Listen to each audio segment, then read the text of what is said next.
بسم اللہ الرحمن الرحیم۔ ڈسکور اوریجنل کے معزز ناظرین، السلام علیکم۔ اب کس نمبر 597 ملاحظہ فرمائیں۔ جب میں نے وہاں ڈیرا ڈالنے کا خیال ظاہر کیا تو جیپ چلانے والے نے مجھے یوں دیکھا جیسے میرا دماغ چل گیا ہو۔ پھر اسے یقین آیا کہ میں سیریس ہوں تو وہ چلانے لگا، ادھر لا کے بولتی ایسی بات، ابھی اپن واپس جاتی، تم اپن کو نہیں روکتی۔ میں نے ریوالور نکال لیا مگر بے زبان چیز تم کو روکتی۔ اس کی آواز ایک دم بند ہو گئی، وہ تھر تھر کانپنے لگا اور ہاتھ جوڑنے لگا۔ اپن مرتی، ماں مر جاتی، ایک دم سب خلاص ہو جاتی، بھائی بہن اپن کماتی اور سب کھاتی۔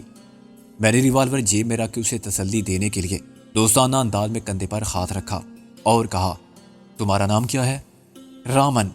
آپ کیوں پوچھتی جی؟ میں نے کہا، رامن، ہم ڈاکو ہیں۔ اس کا رنگ لاش کی طرح سفید ہو گیا۔ ڈاکو؟ ہاں، خطرناک ڈاکو۔ بہت لوگوں کو ہم نے مارا، روز 10-12 ڈاکے ڈالتے ہیں، 5-6 آدمی اس دن ہلاک کر دیتے ہیں۔ میں نے کہا۔ غالب نے بھی ریوالور نکال کے ہوا میں اچھالا اور کاؤ بوائے سٹائل میں کیچ کرنے کی کوشش کی مگر ریوالور نیچے گر گیا۔ پھر یہی کرتب نازوں نے کامیابی سے کر دکھایا۔ رامن کی وہ حالت ہو گئی جو نہتے آدمی کی خود کو آدم خور شیروں میں گرا ہوا پا کے ہو سکتی ہے۔ وہ رونے لگا، عجیب مزی کا خیز انداز میں۔ میں نے کہا، رامن، تم کیوں ڈرتے ہو؟ مرنے سے سب ڈرتی جی۔ میں نے کہا، ہمارا کوئی ارادہ نہیں تم کو مارنے کا، ہم تمہیں بہت پیسہ دیں گے اگر تم ہماری مدد کرو۔ مدد نہیں کرو گے تو ایک گولی سب ماریں گے، یہاں، یہاں اور یہاں۔ میں نے سر، گردن اور دل کو نالی سے چھو کے بتایا۔ ہم مدد کرتی جی، وہ لرزتی آواز میں بولا، اور کسی کو کچھ نہیں بولتی۔ میں نے کہا، دیکھو، ہم یہاں پولیس سے چھپنے کے لیے آئے ہیں، پولیس ہر جگہ ہمیں تلاش کر رہی ہے مگر وہ اس جگہ نہیں آ سکتی، تمہارا کیا خیال ہے؟ وہ چونکا، ادھر نہیں آتی جی، ہم پکا بات بولتی۔ میں نے کہا، یہ دیکھو، اس بیگ میں کیا ہے؟ اس نے بیگ میں جھانکا تو حیرت سے اس کی آنکھیں پھیل گئیں اور اسے ہمارے ڈاکو ہونے کے بارے میں کوئی شک نہ رہا۔ اتنا نقد اور اتنے ڈھیروں سونے کے زیورات اس نے پہلے کسی کے پاس نہ دیکھے ہوں گے۔ حیرت اسے ہوگی تو شاید ہمارے حلیے اور ہمارے شریفانہ انداز و اعتبار پر۔ ہم خود بھی مہذب اور معزز لگتے تھے اور ہمارے ساتھ جو فیملی تھی وہ بھی ڈاکو سے زیادہ فلمی ہیروئن لگتی تھی۔ میں نے کہا، تم اس میں سے جتنا چاہو لے جا سکتے ہو، لیکن شرط یہ ہے کہ کل تک تم ہماری مدد کرو گے، ہمارے سب کام کرو گے، چھوٹے چھوٹے کام جو ہم خود نہیں کر سکتے۔ وہ سوچ میں پڑ گیا تھا مگر رضامندی کے آثار پہلے ہی اس کی صورت پر عیاں تھے۔ اس جیسے بہت سے غریب لڑکے ساری زندگی ایسے ہی خواب دیکھتے گزار دیتے تھے کہ غیب سے کوئی انہونی بات ہو، کہیں دفینہ مل جائے، کوئی لاٹری نکل آئے، کوئی لکھ پتی حسینہ عین فلمی انداز میں مہربان ہو جائے، یا کوئی کروڑ پتی لا وارث انہیں بیٹا بنا لے۔ محنت کرتے کرتے ان کے جسم شل ہو جاتے تھے اور حوصلے ختم ہو جاتے تھے مگر حاصل ان خوابوں کی خیرات کے برابر بھی نہیں ہوتا تھا۔ رامن کے لیے اچانک وہ معجزہ ظہور میں آ گیا تھا جو اس کی تقدیر بدل سکتا تھا۔ بے شک اس میں خطرہ بھی تھا مگر اتنا نہیں جتنا تقدیر بدلنے کے لیے بینک میں ڈاکہ ڈالنے والوں یا کسی سیٹ کی تجوری خالی کرانے والوں کے لیے ہوتا ہے۔ اس نے کہا، اپن بہت ڈرتی جی۔ میں نے کہا، ڈرنے کی کوئی بات نہیں تمہارے لیے، اگر تم خدمت کرو گے تو انعام ملے گا۔ ہمارے بارے میں کسی کو کچھ بتایا تو مارے جاؤ گے، صرف ایک دن کی بات ہے، ایک دن میں تم کو 10,000 مل سکتے ہیں۔ کتنا بولتی آپ؟ 10,000 بولتی آپ؟ ہاں، 10,000 کم ہے کیا؟ آپ پھر بولتی جی 10,000۔ اس نے ناقابل یقین لہجے میں دہرایا اور بیگ میں دیکھنے لگا۔ یہ سب 10,000 ہوتی؟ یہ تو بہت زیادہ ہیں، میں نے ہنس کے کہا، مگر تم اچھا کام کر کے زیادہ انعام بھی لے سکتے ہو۔ ہم کرتی، سب کرتی جی، آپ بولتی، ہم ایک دم کرتی، آپ حکم کرتی، یا آپ حکم کرتی، یا آپ۔ وہ باری باری ہم سب کی طرف گھومتا گیا۔ میں نے کہا، شاباش، اب دیکھو، ہم یہاں بیٹھے ہیں، تم یہ بتاؤ کہ کہیں سے کھانے پینے کا سامان مل سکتا ہے؟ آپ کیا کھاتی جی، ہم لاتی، ادھر 10 میل پیچھے سب ملتی، ہم جیپ میں جاتی۔ میں نے کہا، نہیں، یہ جیپ یہیں رہے گی، تم جیسے چاہو جاؤ، بے شک ٹیکسی میں جاؤ، پیسے ہم دیں گے، کھانا لاؤ سب کے لیے، ہم چائے بنا لیں گے ادھر، کافی ملے گی تو کافی لاؤ، برتن چولہا سب خریدو، ہم رات کو ادھر سوئیں گے، ہم سب کے لیے کمبل بستر لاؤ، سگریٹ لاؤ۔ وہ حیران ہونے لگا، اتنا سامان لاتی؟ بہت پیسہ خرچ ہوتی، تم پیسے کی فکر مت کرو۔ میں نے کہا، اچانک اسے کچھ اور خیال آیا، اگر آپ جیپ لے کر بھاگ جاتی تو سیٹ ہم کو اندر کراتی، پولیس بہت مارتی، ہم مر جاتی جی۔ میں نے کہا تم جیپ کی چابیاں لے جاؤ، اس کے تار نکال کے لے جاؤ، اس کے بغیر تو جیپ نہیں چل سکتی نا۔ ایک بات اور سمجھ لو، ہماری گرفتاری پر انعام ہے، بہت سے لوگ اس انعام کے چکر میں پڑ گئے تھے، ان کی لاشیں گدھ اور کتے کھا گئے۔ جتنا تم کو پولیس دے گی اس سے زیادہ ہم دے سکتے ہیں، مگر کسی کو ہمارے بارے میں بتا کے تم بچ نہیں سکتے، تمہارا سارا خاندان۔ وہ ہاتھ جوڑنے لگا، ہم ایسا نہیں کرتی جی۔ میں نے کہا اچھا تو پھر جاؤ، اور دیکھو ایسا نہ ہو کہ تم سامان اٹھا کے لاؤ تو تمہارے پیچھے پولیس لگ جائے۔ اپن بہت چالاکی کرتی جی، پولیس کو بالکل معلوم نہیں ہوتی جی، اس نے ہمیں یقین دلایا۔ جب تم واپس آؤ تو پہلے سیٹی بجانا 2 بار، دور سے، ہم چپ کر دیکھیں گے۔ میں نے کہا اگر گڑبڑ ہوگی تو ہم گولی مار دیں گے سب کو۔ رامن نے واپسی کی بجائے اوپر جانے کا کوئی راستہ تلاش کیا، اور دیکھتے دیکھتے گھنے درختوں کے جھنڈ میں غائب ہو گیا۔ گل اور نازو جیپ میں بیٹھی ہوئی تھی اور غالب گھوم پھر کے آس پاس کا علاقہ دیکھ رہا تھا۔ رامن دھوکہ نہیں دے گا، غالب نے کہا۔ ہاں مجھے بھی بھروسہ ہے اس پر، ورنہ میں اسے اکیلا نہ جانے دیتا۔ میں نے کہا پھر کیا خود ساتھ جاتے؟ نہیں، نازو کو بھیجتا۔ پولیس والے ہم تینوں ہی کو پہچانتے ہیں جن کی تصویریں شائع ہوتی رہی ہیں، انہیں معلوم تو ہے ہمارے ساتھ عورتیں بھی ہیں، مگر ان عورتوں کی ابھی تک کوئی بھی تصویر شائع نہیں ہوئی ہے، اس لیے وہ نسبتاً محفوظ ہیں۔ پھر تو نازو کو ساتھ بھیج دینا چاہیے تھا۔ خیر میں اب کہہ دیتا ہوں اس سے، وہ پیچھے لگ جائے۔ غالب نے کہا ابھی رامن زیادہ دور نہیں گیا ہوگا۔ وہ پلٹ کے جیپ تک گیا جو کچھ فاصلے پر سرسبز پتوں والے درختوں اور گھنی جھاڑیوں کے درمیان کھڑی ہوئی تھی۔ پھر میں نے سوچا کہ اب اس کا کوئی فائدہ نہیں، رامن نہ جانے کس طرف سے نکل گیا ہوگا، اسے جنگل کے پرپیچ راستوں کا علم تھا، یہ نہ ہو کہ نازو بلا وجہ اس کے پیچھے بھٹکتی پھرے۔ جیپ کے قریب پہنچ کر میں نے دیکھا کہ اس میں صرف گل ہے جو پیچھے والی سیٹ پر لیٹی ہوئی تھی۔ نازو کہاں گئی؟ میں نے کہا۔ غالب مسکرایا، رامن کے ساتھ، اس نے ہمیں بھی نہیں بتایا، غالباً وہ چھپ کے ہماری باتیں سن رہی تھی۔ میں اور غالب جیپ کی اگلی سیٹوں پر بیٹھ گئے، ان حالات میں اور کچھ نہیں کر سکتے تھے ہم۔ میں نے کہا بڑی بری طرح محصور ہو گئے تھے۔ ہاں اب تو ڈر لگتا ہے یہاں بھی، گل نے پیچھے سے کہا۔ جب تک خطرہ ٹل نہیں جاتا، کم سے کم 24 گھنٹے تو پولیس بہت مستعد رہے گی، وہ آس پاس کے علاقے کو چھان ماریں گے۔ دیکھا نہیں راستے میں ہر گاڑی کو کس طرح چیک کیا جا رہا تھا؟ میں نے نہیں دیکھا، میں نے ناکہ بندی کا ذکر تو اکثر سنا ہے، لیکن دیکھا پہلی بار ہے کہ پولیس نے واقعی راستے بلاک کر دیے تھے۔ عام طور پر بڑی بڑی کاروں والے نکل جاتے ہیں، مگر ایسا لگتا تھا کہ پورے صوبے کی پولیس لگا دی گئی ہے، ایک ایک کار کو، ہر بس کو، ہر مسافر کو وہ بڑے غور سے دیکھ رہے تھے۔ یہ تو ہمیں ایمبولینس کا فائدہ ہو گیا، اور کوئی بھی گاڑی ہوتی روک لی جاتی۔ ایمبولینس دیکھ کر بس یہی خیال آتا ہے کہ نہ جانے کس کی زندگی اور موت کا سوال ہے، فوراً راستہ مل جاتا ہے کہ 1 منٹ کی تاخیر بھی نہ ہو۔ 22 سکندر، گل نے کہا اور خاموش ہو گئی۔ کیا بات ہے گل؟ وہ محسن کا کچھ پتہ نہیں چلا؟ صرف یہ معلوم ہوا ہے کہ اس نے تریونی کو فون کیا تھا دلاور کا پتہ پوچھنے کے لیے۔ میں نے کہا کیا اسے معلوم ہو گیا ہے کہ؟ ہاں اسے یقین آ چکا ہے کہ آخر کار اس کی بیوی شیلا اور اس کا بیٹا دلاور کے شیطانی منصوبے پر قربان ہو گئے ہیں، وہ اسی ٹرین پر تھے۔ میں نے افسردگی سے کہا مگر محسن نے کسی عورت کو دیکھا تھا، پتہ نہیں کون تھی وہ۔ اب تو مجھے بھی شک نہیں رہا کہ ہم انہیں بچانے کی کوشش میں ہار گئے۔ میں نے کہا یہاں دلاور جیت گیا، اس نے جو کچھ کہا تھا وہ کر دکھایا، اس نے ہمارے ہاتھوں کو شیلا کی مظلوم محبت کے لہو سے رنگ دیا۔ وہ معصوم بچہ جس نے باپ کی شفقت محبت کا مطلب کبھی سمجھا ہی نہیں تھا، باپ کو سرخرو کر گیا اور ہمیں شرمندہ۔ سکندر بھائی ایسا کیوں ہوا؟ گل رونے لگی۔ غالب نے کہا کون جانتا تھا کہ ایسا ہوگا، حالانکہ اس کا خطرہ ہر وقت موجود تھا، پھر بھی دل کو خیال تھا کہ یہ نہیں ہو سکتا۔ اب بھی دل کہاں مانتا ہے کہ شیلا نہیں رہی۔ پھر رنج میں ڈوبی ہوئی خاموشی کا ایک طویل وقفہ آیا جس میں گل صرف روتی رہی، مگر میں اور غالب شیلا کے تصور اور اس کی یاد کے ہر عکس کو اپنے ماضی کے دھندلائے ہوئے آئینے میں دیکھتے رہے۔ مجھے وہ وقت یاد آیا جب وہ پہلی بار ملی تھی، کس طرح ہم نے اسے برائی اور بدبختی کی دلدل سے نکالا تھا، اور کیسے دیکھتے ہی دیکھتے اس کے وجود کی پاکیزگی یوں عیاں ہو گئی تھی جیسے پانی سے دھلتے کیچڑ میں لت پت دھیرے کی آب و تاب نگاہوں کو حیران کر دیتی ہے۔ وہ دور کتنا مختصر مگر یادوں سے کتنا معمور تھا۔ جب اس نے ہمیں اور ہم نے اسے اپنا لیا تھا اور اس نے محسن کو جیت لیا تھا۔ رابعہ سے پہلے اور نازو سے پہلے اس نے محسن کو اپنی تقدیر کا مالک بنا لیا تھا اور اپنے جسم و جان سونپ دیے تھے۔ پتہ نہیں اسے جلدی کیوں تھی۔ شاید وہ اپنی تقدیر سے ڈرتی تھی جس کے تاریک سائے اسے اپنے تعاقب میں محسوس ہوتے تھے، اور شاید اس کا خوف بے جا بھی نہیں تھا۔ ان تاریک سایوں نے خود اسے نگل لیا تھا۔ محسن کو اس سے نہیں چھینا تھا تو اسے محسن سے چھین لیا تھا۔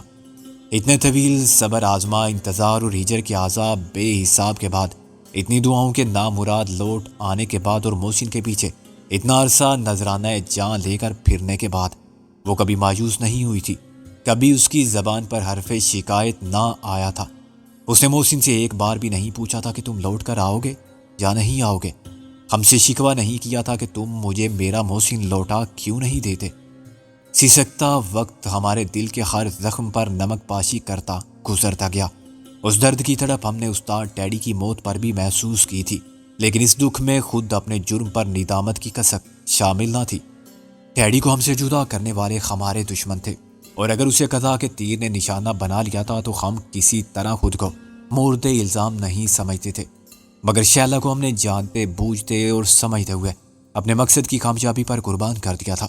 بے شک ہم شکست کی شرائط پر کوئی سمجھوتا نہیں کر سکتے تھے، اور شیلا کی جگہ رابعہ ہوتی تب بھی آگے بڑھنے والے قدم پسپائی قبول نہ کرتے، مگر ایک احساس تھا کہ شاید ہم سے کہیں کوتاہی ہوئی، ہماری کوشش کی ناکامی میں کسی خامی کو دخل تھا، بہت کچھ جو ہم کر سکتے تھے نہ کر سکے۔ الجھن یہ تھی کہ ہم خود اپنے ذہن میں پیدا ہونے والے کسی سوال کا کوئی جواب نہ رکھتے تھے۔ کون سی کوتاہی، کیسی ناکامی اور کوشش میں کیا کمی تھی جو ہمارا قصور سمجھی جائے؟ جب خاموشی میں ایک سیٹی گونجی تو میں اور میرے ساتھ غالب چونکا۔ پچھلی سیٹ پر روتے روتے سو جانے والی گل اٹھ بیٹھی۔ ہم ریوالور ہاتھ میں لے کر نیچے اترے اور مختلف سمتوں میں درختوں کے تنے کی اوٹ سے دیکھنے لگے۔ دوسری سیٹی کے بعد پتوں کی اور شاخوں کی حرکت نظر آئی، اور ایک پیڑ کے پیچھے سے رامن نمودار ہوا۔ اس کے سر پر ایک گٹھری تھی، ایسی گٹھری جسے دیکھ کر کوئی شک میں مبتلا نہیں ہو سکتا تھا۔ اس کے وزن کو اٹھا کے گھنے جنگل میں ناہموار اونچے نیچے راستے پر قدم جما کے چلنا مشکل کام تھا، مگر رامن ادھر ادھر کی شاخوں کو تھام کے آہستہ آہستہ ہماری طرف بڑھتا آ رہا تھا۔ ٹین کا ایک ڈبہ اس کے شانے پر رسی سے بندھا جھول رہا تھا، اور اس کے ایک ہاتھ میں کینوس کا پرانا تھیلا تھا۔ وہ قریب آیا تو میں نے سامان اتروانے میں اس کی مدد کی اور اس کی پیٹھ ٹھونکی۔ شاباش، تم نے تو کمال کر دیا، اس نے ہانپتے ہوئے کہا۔ اپن مر گئی، اتنا وزن اٹھاتی اپنا کمر ٹوٹ جاتی۔ وہ ہائے ہائے کرتا ہوا دب سے بیٹھ گیا اور ہمیں گٹھری کھولتا دیکھتا رہا۔ اس نے بڑی ہوشیاری سے سامان کا انتخاب کیا تھا۔ مٹی کے تیل کا چولہا گٹھری کے اندر چادروں میں لپٹا ہوا تھا اور بالکل نیا تھا۔ تیل اس نے الگ لیا تھا اور ٹین کے ڈبے کو رسی کے ساتھ کندھے پر لٹکا کے لایا تھا۔ چادروں میں سے ڈبل روٹیاں، مکھن، چینی اور خشک دودھ کے علاوہ چائے کی پتی کا ڈبہ اور کافی سب موجود تھے۔ کسی نے تمہیں خریداری کرتے دیکھ کر کچھ پوچھا تو نہیں؟ اپن گھر کے لیے سب لیتی جی، رامن نے کہا۔ اور یہ سب تم اتنی دور کیسے لائے؟ غالب نے کہا۔ سب اپنا یار ہوتی جی، ادھر سے ٹرک میں جاتی، ادھر سے جیپ میں آتی، اپنا یار بھی جیپ چلاتی، کار چلاتی، ایک سیٹھ کا۔ تم بہت ہوشیار آدمی ہو، میں نے کہا۔ تمہارے دوست نے پوچھا نہیں کہ گھر کا سامان ادھر کہاں لے جا رہے ہو؟ اپنا گھر ادھر ہوتی جی، اوپر ریسٹ ہاؤس کا بازو میں۔ ایک کھولی، اس نے اوپر کی طرف اشارہ کیا۔ وہ گھر کا دروازہ تک سامان لاتی، ادھر سے ہم اٹھاتی، ابھی اپن سارا حساب لکھتی۔ اس نے جیب سے کاغذ برآمد کیا۔ یہ کیسا حساب ہے؟ خرچہ ہوتی جی 440 اور 4، اپن سب لکھتی۔ 500 میں کتنا بچتی؟ 50 کا نوٹ اور 6۔ اس نے جیب سے 56 روپے نکالے۔ میں نے ہنستے ہوئے کہا، یہ رکھو اپنے پاس، اور یہ لو 500 جو تم نے خرچ کیے، تمہارے 2000 پورے۔ اس نے ساری لایا اور اٹھ کھڑا ہوا۔ ابھی اپن چائے بناتی۔ میں نے کہا، تم چائے بنا لو گے؟ اپن سب کرتی جی، اس نے نئے چولہے میں تیل ڈال کر اس کی بتیاں برابر کرتے ہوئے کہا، اور بڑی احتیاط سے انہیں روشن کیا۔ پھر اس نے ایک نئی سلور کی کیتلی اٹھائی اور پانی لینے چلا گیا۔ دریا کا قدرتی پانی بہت صاف تھا۔ آدھے گھنٹے بعد ہم سب چائے پی کے تازہ دم ہو چکے تھے اور ہم سب پر غنودگی طاری ہو رہی تھی۔ رامن نے خود کو بھروسے کے قابل ثابت کر دیا تھا، مگر میں نے جاگتے رہنے کا فیصلہ کیا۔ ایک خطرہ نادیدہ دشمنوں کا تھا، میں اس امکان کو بھی نظر انداز نہیں کر سکتا تھا کہ رامن وہ بیگ لے کر بھاگ جائے جس میں 10,000 سے کہیں زیادہ کا مال تھا۔ غریب، فاقہ کش، سختی حالات جھیلنے والے رامن جیسے کسی بھی لڑکے کا ایمان کسی عابد و زاہد کی طرح نہیں ہوتا کہ شیطان اسے ورگلانا بھی چاہے تو نہ ورگلا سکے۔ انعام کی صورت میں اسے صرف 10,000 کی امید تھی۔ لاکھوں لے کر وہ بھاگ جاتا، پھر ہمیں گرفتار کرا دیتا اور اپنے گھر والوں سمیت غائب ہو جاتا تو ہم کہاں اس کا سراغ لگاتے۔ آہستہ آہستہ دن ڈلنے لگا۔ رامن کچھ دیر خاموش بیٹھا رہا۔ اس کی اردو انتہائی ناقص تھی، چنانچہ اسے باتیں کرتے ہوئے بہت دشواری پیش آتی تھی۔ میں بہرحال اس کی مونس اردو گرامر سے مفہوم اخذ کر لیتا تھا۔ کچھ دیر بعد میں نے محسوس کیا کہ وہ باتیں کرنا چاہتا ہے۔ میں نے کہا، رامن تم یہاں کب سے ہو؟ میرا مطلب ہے کیا ساری زندگی اسی جگہ گزاری ہے؟ یہی کام کرتے رہے ہو؟ اس نے نفی میں سر ہلایا اور بولا، اپنا باپ چور ہوتی جی۔ میں پہنچ کر رہ گیا۔ چور تھا تمہارا باپ؟ پھر ڈاکو بن جاتی۔ آپ کا موافق وہ بولا، پکڑا جاتی تو جیل جاتی۔ میں نے سخت شرمندگی محسوس کی، مگر اب اس کے سامنے صفائی پیش کرنے کا کوئی فائدہ نہ تھا۔ اپن کا ماں بہت کام کرتی، اپن پڑھتی، پھر ماں بیمار ہو جاتی۔ اس نے اداسی سے کہا، اپن کام کرتی؟ کیا بیماری تھی تمہاری ماں کو؟ ٹی بی ہوتی جی، وہ بولا۔ ابھی ڈاکٹر بھی نہیں آتی۔ وہ بولتی، رامن تیرا پیسہ پوکھٹ میں جاتی، اس کو مرنے دے۔ تمہارا مطلب ہے وہ اتنی بیمار تھی کہ اس کے علاج پر خرچ کرنے کا کوئی فائدہ نہیں تھا؟ پیسہ ضائع ہو جاتا تمہارا؟ میں نے ہمدردی اور دکھ کے ساتھ کہا۔ اس نے اقرار میں سر ہلایا۔ سب بولتی، رامن تیرا ماں اس مہینے مر جاتی۔ پھر دوسرا مہینہ ایسا موافق بولتی، ابھی 6 مہینہ ہوتی جی، وہ نہیں مرتی سالی۔ میں نے کہا، ماں کو گالی دے رہے ہو رامن؟ جس نے تمہیں محنت کر کے پالا، چور ڈاکو نہیں بننے دیا، تمہاری خاطر کام کرتے کرتے خود بیمار پڑ گئی، تم چاہتی وہ مر جائے؟ اس نے اقرار میں سر ہلایا۔ وہ بھی بولتی، مرنے کو مانگتی، اپن کو بہت دکھ ہوتی، کیا کرتی جی؟ روتی اور بس۔ اس کو زہر نہیں دے سکتی، اس کو سکھ ہوتی۔ اپن کو بھی وہ بات کرتے کرتے رونے لگا۔ میں اس کا مطلب سمجھ گیا تھا۔ وہ ماں کو دیکھ دیکھ کر دکھی ہوتا تھا، مگر سوائے رونے کے اس کے لیے کچھ بھی نہیں کر سکتا تھا۔ 6 مہینے سے اس کی ماں زندگی اور موت کی کشمکش میں مبتلا تھی۔ خود بھی موت کی دعائیں مانگتی تھی، مگر اس کا عذاب ختم ہونے میں نہیں آتا تھا۔ رامن کے لیے یہ بھی ناممکن تھا کہ وہ زہر دے کر ماں کو سکون کی نیند سلا دے۔ چنانچہ اس نے موت کو سب کے سکون کا ضامن اور سب کی نجات دہندہ کی حیثیت سے قبول کر لیا تھا۔ اس غیر جذباتی سوچ یا بے اسی کا سبب اپنی مجبوریاں تھیں، جن کا علاج اس کے پاس نہیں تھا۔ حیرت کی بات تھی کہ ایک چور ڈاکو کا بیٹا پھر بھی اپنے باپ کی طرح اس معاشی جبر کے خلاف بغاوت کے طور پر ڈاکو نہیں بنا۔ اس نے مایوسی کی انتہا کو پہنچ کے یہ نہیں کیا کہ دنیا سے اپنی ماں کے لیے جینے کا حق چھین لیتا۔ اس کی صحت خریدنے کے لیے پیسہ اہم تھا تو پیسے والوں کی گردن دبوچ لیتا۔ عموماً مجرم ایسے ہی عذر رکھتے ہیں، مگر یہ تصویر کا دوسرا رخ تھا۔ اسے باپ کے رویے نے مایوس کیا تھا۔ وہ باپ کے راستے پر چلنے سے نفرت کرتا تھا۔ شاید یہ نفرت ماں کی تربیت کی عطا کردہ تھی اور اس کا منفی رد عمل اس مایوسی کی صورت میں سامنے آیا تھا، جو عام طور پر غریب اللہ کی مرضی نصیب کا لکھا اور اپنے ناکردہ گناہوں کی سزا سمجھ کے قبول کر لیتا ہے۔ میں رامن کو دیکھتا رہا۔ مجھے اس سے ہمدردی بھی تھی اور اس پر غصہ بھی آ رہا تھا کہ آخر اتنی بزدلی کے ساتھ اس نے ماں کی ممتا سے محرومی کیوں قبول کر لی تھی؟ اس نے موت کے خلاف جد و جہد اتنی آسانی سے کیوں ختم کر دی تھی؟ مگر میں اس کے لیے کچھ بھی نہیں کر سکتا تھا۔ اگر میں اسے 1 لاکھ دیتا تب بھی بیکار تھا۔ اس مرحلے پر وہ دولت کی طاقت بھی کسی ٹی بی کے مریض کو موت کی سرحد سے کھینچ کر واپس نہیں لا سکتی تھی۔ شاید کسی بہت بڑے VIP ہاسپٹل میں جہاں ماہرین کی توجہ اور ہر علاج کی سہولت ملتی ہے یا بیرون ملک ایسا ہو سکتا تھا، مگر کسی رامن کی ماں VIP نہیں ہوتی، اور بیرون ملک اگر علاج کے لیے جاتے ہیں تو صرف سیاست داں۔ بہت دیر بعد رامن نے کہا، آپ کے لیے چائے بناتی جی۔ میں نے چونک کر جنگل میں اترتی شام کو دیکھا۔ ابھی کچھ دیر پہلے اجالا تھا، اچانک اندھیرے نے خر سم سے یلغار کر دی تھی۔ لوٹ کر آشیانوں میں آنے والے پرندوں کے شور سے جنگل گونج رہا تھا۔ اس شور میں دریا کے بہنے کی آواز دب گئی تھی۔ بناؤ اور تم بھی میرے ساتھ پیو، میں نے مچھروں کو بگاتے ہوئے کہا۔ آخر یہ اتنے مچھر کہاں سے آ گئے؟ وہ ہنسنے لگا۔ ابھی تو اور آتی جی، زمین سے سانپ بچھو نکلتی رات کو۔ سانپ بچھو؟ میں نے کہا، بہت سانپ ہوتی ادھر جی۔ وہ چولہا جلا کے بیٹھ گیا۔ جوگی لوگ ادھر سے پکڑتی، اتنا لمبا ہوتی اور اتنا۔ اس نے پہلے دونوں ہاتھوں کی مجموعی لمبائی بتائی اور پھر ایک انگلی دکھائی۔ زہریلے سانپ ہوتے ہیں، کاٹ لے تو آدمی مر جاتا ہے۔ وہ پھر ہنسنے لگا۔ ہم کو بہت کاٹی جی، اپن نہیں مرتی۔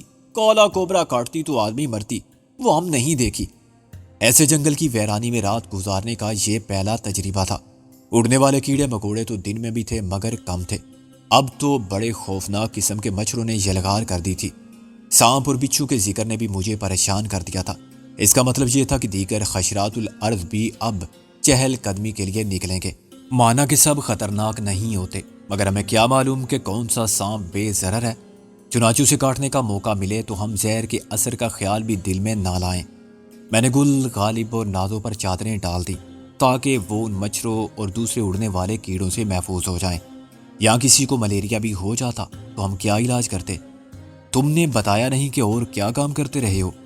اس نے مجھے چائے پیش کی۔ اپن ہر کام کرتی۔ ممبئی کے گیراج میں مستری اپن کو 2 روپیہ دیتی۔ استاد کا پاس بہت فلم سٹار آتی، نمی اور نرگس۔ مدھو بالا اپن کو عصرت جے پوری لے جاتی، ادھر سب آتی۔ پھر وہ اپن کو دادا برمن کا پاس جانے کا بولتی، راہل کا واسطے۔ کس کے واسطے؟ راہل دادا برمن کا بیٹا، وہ اپن کو پڑھاتی۔ وہ ممبئی کے واقعات سناتا رہا۔ موسیقار ایس ڈی برمن کے گھر میں نوکر کی حیثیت سے اس کا جو وقت گزرا تھا وہ اسے بہت یاد آتا تھا اور وہ اس پورے گھرانے کو فرشتہ قرار دیتا تھا۔ مجھ پر یہ حیرت انگیز انکشاف ہوا کہ رامن کو ہیرو بننے کا بالکل شوق نہیں تھا، وہ گانا چاہتا تھا۔ اس کی آواز اچھی تھی اور اسے یقین تھا کہ دادا برمن کے زیر سایہ اس کی تربیت ہوگی تو وہ گانے لگے گا۔ اس نے بڑے فخر سے بتایا کہ کئی بار وہ کورس بوائے کی حیثیت سے ریکارڈنگ میں شریک ہو چکا تھا۔ پھر تم نے یہ شوق کیوں چھوڑ دیا؟ میں نے کہا، شوق ختم نہیں ہوتی جی، اپنا باپ ختم ہوتی، جیل سے نکلتی اور پھر وہی کام کرتی۔ تمہارا باپ اگر ڈاکو تھا تو لوٹ کا مال بھی گھر لاتا ہوگا، تمہاری ماں کو دیتا ہوگا۔ اپنا ماں نہیں لیتی جی، اس سے پھڈا کرتی، وہ سب شراب جوئے میں اڑاتی، چھوکری لوگ پر خرچ کرتی اور ماں کو بہت مارتی۔ ایک روز ماں اس کو خلاص کرتی۔ کیا تمہاری ماں نے اسے مار دیا، اسے قتل کر دیا؟ اور کیا کرتی جی، اپن تو بولا بہت اچھا کرتی۔ ماں 7 سال جیل کاٹتی، اپن اس سے ملنے جاتی، کام کرتی، چھوٹا بہن کا خیال کرتی، چھوٹا بھائی کو پڑھاتی۔ اتنی سی عمر میں یہ سب ذمہ داریاں سنبھال لی تھی تم نے؟ اتنی سی عمر میں یہ سب ذمہ داریاں سنبھال لی تھی تم نے؟ میں متاثر ہوئے بغیر نہ رہ سکا۔ ادھر سے ماں آتی تو ٹی بھی ہوتی، چھوٹا بھائی ایک دم باپ کا موافق ہوتی، سالہ چور بن جاتی، ماں اس کو نکال دیتی، بہن کا سودا کرتی وہ۔ میں نے کہا، کون؟ کس نے یہ سودا کیا؟ تمہاری ماں نے؟ وہ نفی میں ساری لانے لگا۔ وہ سالہ اپنا بھائی، وہ کسی موالی کو لاتی، 2000 میں بات کرتی، اپن سب سن لیتی۔ رات کو کیا؟ کچھ نہیں جی۔ وہ خاموش ہو گیا۔ میں نے اسے غور سے دیکھا۔ تم نے انہیں مار دیا؟ وہ چونکا۔ اپن اور کیا کرتی؟ ماں اور بہن کا ساتھ ادھر سے بھاگ آتی، ابھی 4 سال ہوتی۔ یہ 4 سال پرانی بات ہے؟ اس وقت کیا عمر ہے تمہاری؟ 20 سال۔ وہ بولا، اپن کو ادھر کوئی نہیں جانتی، کوئی یہ نہیں جانتا کہ تم پہلے کیا تھے۔ تم نے ضرور اپنا نام بھی بدل لیا ہوگا، مگر رامن تم بہت بے وقوف ہو۔ کیا تم ہر ایک کو یہ بات بتا دیتے ہو؟ کیوں بتاتے ہو؟ کیا ضرورت ہے کسی سے کہنے کی کہ تمہارا باپ چور ڈاکو تھا اور تمہاری ماں قتل کے جرم میں 7 سال جیل کاٹ چکی ہے اور تم خود 2 قتل کر چکے ہو؟ 2 نہیں جی، 1۔ اپن اس موالی کو مارتی اور کسی دن تمہارا بھائی پھر آ گیا، اس نے تمہیں تلاش کر لیا تو کیا ہوگا؟ تم پکڑے جاؤ گے۔ اپن اس حرامی کو بھی خلاص کرتی۔ میں نے کہا، رامن سوچو، تم جیل چلے گئے تو تمہاری بہن کا کیا ہوگا؟ ماں تو مر جائے گی۔ اس طرح ہر ایک سے کہتے پھرو گے یہ باتیں تو سب کو نہیں بولتی جی، آپ کو بولتی۔ مجھے بھی کیوں بتایا یہ سب؟ کیا میں دوست ہوں تمہارا یا ہمدرد؟ میں نے کہا، میں ڈاکو ہوں۔ نہیں جی، آپ ڈاکو نہیں ہوتی، ہم جانتی۔ میں ڈاکو نہیں ہوں؟ تمہیں کس طرح معلوم ہو سکتی ہے یہ بات؟ میں نے کہا، اپن جانتا ڈاکو کیسا ہوتی، چور کیا ہوتی، اپنا تو سالہ باپ بھی چور ڈاکو ہوتی۔ اس نے کہا، تم خطرناک حد تک سمجھدار ہو۔ میں نے کہا، 20 سال کی عمر میں تم نے زندگی کے جو تجربات حاصل کر لی ہیں وہ لوگ ساری عمر گنوا کے بھی حاصل نہیں کرتے۔ کیا تمہاری بہن کی شادی ہو گئی ہے؟ وہ ابھی انکار کرتی۔ پھر سوچو رامن، تم ہی تو ان کا سہارا ہو، تم کو ان کی خاطر جینا ہے، جیل نہیں جانا ہے۔ میں نے کہا، تم نے اپنے باپ کے اور بھائی کے راستے پر چلنا قبول نہیں کیا، تم نے ان سے ہر تعلق کو ختم کر دیا۔ ایسے ہی اپنے ماضی سے رشتہ توڑ دو، کبھی مت بتاؤ کسی کو اپنے بارے میں کوئی سچائی۔ تو پھر کیا بتاتی جی؟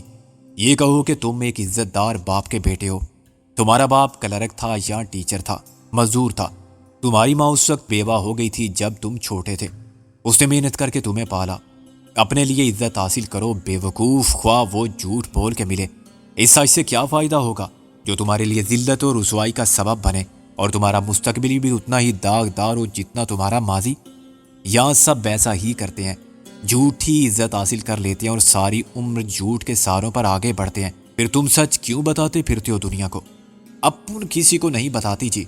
پھر وہی بات، مجھے بھی کیوں بتایا؟ میری بات کو پلے باندھ لو رامن، اپنے ماضی کو بھول جاؤ، جیسے تم باپ کو اور بھائی کو بھول گئے ہو۔ ان سے تعلق ختم کر لیا ہے تم نے، صرف آگے دیکھو، مستقبل پر نظر رکھو۔ تمہاری ماں بھی مر جائے گی، بہن اپنے گھر چلی جائے گی، پھر تم اکیلے رہ جاؤ گے دنیا میں رشتوں کے بغیر۔ مجھے بہت افسوس ہے کہ میرا اور تمہارا صرف ایک رات کا ساتھ ہے، ورنہ شاید میں تمہاری مدد کرتا۔ مجھے بتاؤ کہ عزت سے، محنت سے زندہ رہنے کے لیے تمہیں کس چیز کی ضرورت ہے؟ پیسے کی؟ کتنا پیسہ چاہیے تم کو؟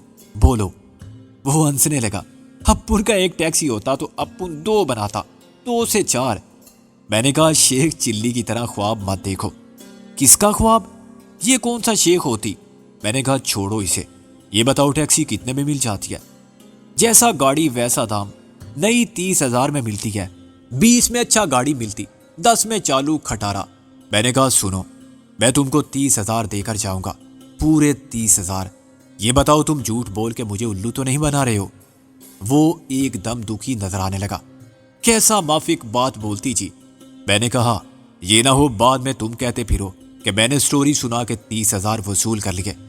یہ سٹوری نہیں ہوتی جی، آپ میرے ساتھ چلتی، ادھر سے 2 میل پر اپنا کھولی میں ماں ہوتی، اپنا بہن ہوتی۔ میں نے کہا مجھے یقین آ گیا ہے، تم اتنی بڑی رقم کی حفاظت کر سکو گے، ضائع تو نہیں کر دو گے یہ رقم؟ ایسا نہ ہو کہ تم ٹیکسی خریدنے کی بجائے کسی اور چکر میں پڑ جاؤ، یا کوئی تم سے رقم ہتھیا لے، ٹیکسی چھین لے، اور ٹیکسی تم کہاں چلاؤ گے؟ ممبئی میں؟ وہاں پکڑے نہ جاؤ تم۔ اپن مدراس جاتی، اپنا گھر۔ ماں بولتی اچھا، تمہاری ماں کی خواہش ہے کہ وہ لوٹ کر اپنی جنم بھومی جائے، تم اسے ضرور لے جاؤ، اور کچھ تو کر نہیں سکتے تم اس کے لیے، یہ نیکی ضرور کما لو۔ ہم ٹھیک بولتی جی، آپ ڈاکو نہیں ہوتی۔ وہ پھر رونے لگا۔ پھر آپ کون ہوتی جی؟ اتنا پیسہ کدھر سے لاتی، اپن کو کیوں دیتی جی؟ میں نے کہا میں تمہارے کسی سوال کا جواب نہیں دے سکتا، مگر یہ سمجھ لو کہ تمہارے لیے اپنی زندگی یا قسمت کو بدلنے کا ایک موقع ہے جو قدرت نے فراہم کیا ہے، اس کو ضائع مت کرنا۔ مجھے پورا یقین ہے کہ تم اپنے باپ کی طرح چور ڈاکو نہیں، عزت دار آدمی بنو گے۔ تم سے پھر کبھی ملاقات نہیں ہوگی، مگر 10-20 سال بعد یہ دنیا تم کو سلام کرے گی جس نے تم سے سب کچھ چھین لیا تھا۔ اب جو میں نے کہا ہے وہ یاد رکھنا، کبھی کسی کو اپنے بارے میں کچھ نہیں بتانا، بس ماں اور بہن کو ساتھ لو، اور کسی کو کچھ بتائے بغیر مدراس چلے جاؤ۔ یہاں رہو گے تب بھی لوگ پوچھیں گے کہ یہ نئی ٹیکسی کیسے لی؟ جو باتیں میرے اور تمہارے درمیان ہوئیں یہ بھی کسی کو مت بتانا، یہ بھی مت کہنا کہ ٹیکسی تم نے کیسے خریدی، وہ کون تھا جو تم کو اتنی رقم دے گیا، ورنہ تم بھی مصیبت میں پڑ جاؤ گے اور ہم بھی۔ اپن وعدہ کرتی جی، یہ رونا بند کرو، میرے ساتھیوں کو بھی کچھ مت بتانا، میں خود بتاؤں گا بعد میں۔ میں نے کہا یہ اپنے دوستوں پر عدم اعتماد کا اظہار نہیں تھا جس پر میں شرمندگی محسوس کرتا۔ میں رامن کو آزمانا چاہتا تھا، یہ دیکھنا چاہتا تھا کہ وہ میری نصیحت پر کس حد تک عمل پیرا ہوتا ہے۔ اندھیرا بھی اتنا گہرا ہو گیا تھا کہ ہم ایک دوسرے کی صورت کے نقوش بھی واضح طور پر نہیں دیکھ سکتے تھے، حالانکہ وہ مجھ سے 10-12 فٹ کے فاصلے پر بیٹھا ہوا تھا۔ جیپ دور تھی، چنانچہ تاریکی کا حصہ بن چکی تھی۔ درختوں کے مکین بھی شب بصری کے لیے آشیانوں میں پناہ لے چکے تھے، اور اس کے ساتھ ہی ویران رات کا سناٹا جنگل میں گونجنے لگا تھا۔ اس میں دریا کی روانی کا شور زیادہ بلند محسوس ہوتا تھا، اور جینگروں کا کور سے ایک عجیب تاثر پیدا کرتا تھا، جیسے غمناک تنہائی کا نوحہ۔